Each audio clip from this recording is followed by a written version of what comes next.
The Prime Minister. Mr Speaker, the legislation that we have released sets... You won't have a government if the people of Australia don't trust the people who make up the government.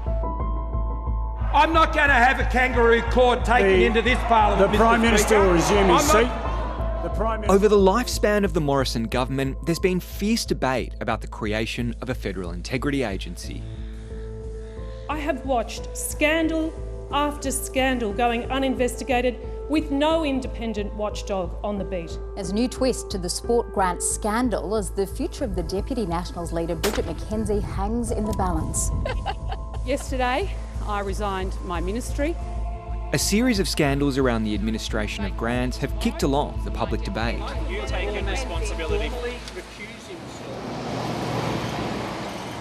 In the last couple of years, the failings of government have been pinpointed through misallocation of money under grant schemes. That's just a symptom of a larger problem of a lack of faith and integrity in the system. Any grants program, however it's done, there will always be many applicants whose projects are very worthy and they're unable to be accommodated by the budget that we've set. We're a responsible government that manages public money carefully.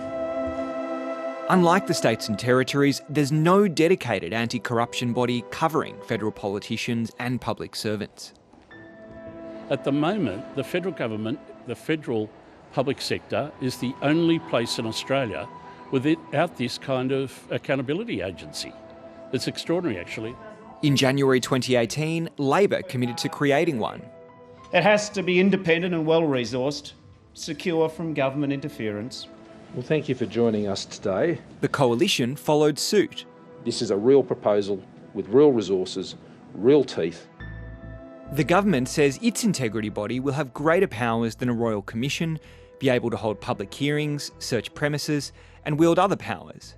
But unlike some state corruption bodies, would not hold public hearings. So this is not a show trial body. Thank you, Ta. It has nothing like the powers of a Royal Commission or a Royal Commissioner, and it fell short in just about every single way. Under the Coalition's plan, public hearings can't be held for investigations into public servants or politicians, and the Commission won't be able to make public findings of corruption against them. Geoffrey Watson, a director at the Centre for Public Integrity, says it would be the weakest integrity agency in Australia. The inability to hold any public hearings is just one failing. Any allegations against politicians could only be made with the approval of another politician from the same party, or through a senior bureaucrat, i.e. somebody perhaps reporting against their own minister. It's not going to happen. So that there would be no referrals to this agency against politicians. A spokesman for the Attorney-General, Michaelia Cash, told 730 its commission will investigate serious criminal corruption while guarding against injustice to those being investigated. In the terms of the model of the Integrity Commission in the legislation that is drafted, you don't support our bill. You have not put forward an alternative to that bill. The government never brought the bill to Parliament during its term, blaming Labor's lack of support.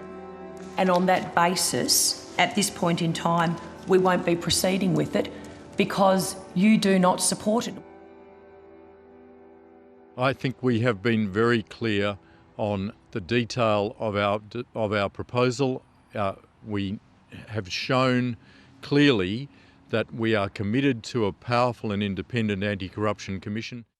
The Labor opposition has set out 7 guiding principles for an integrity agency, including the power to investigate ministers and public servants, investigate past acts of serious corruption, and the power to hold public hearings when it's in the public interest.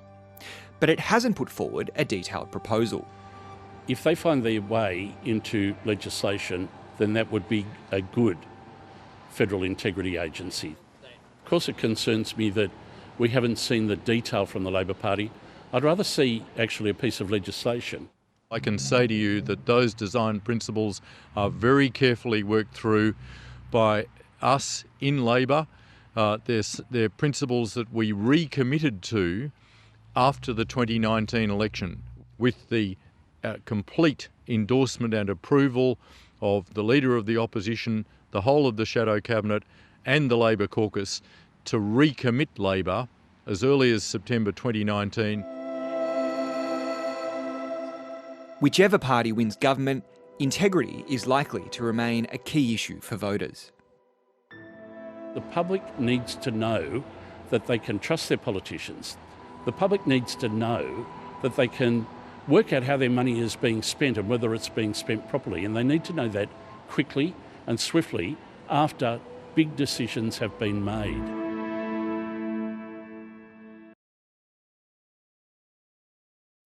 Hi, I'm Lee Sales. Thanks for watching this story. If you'd like to watch more of 730's stories, they are on the left of your screen.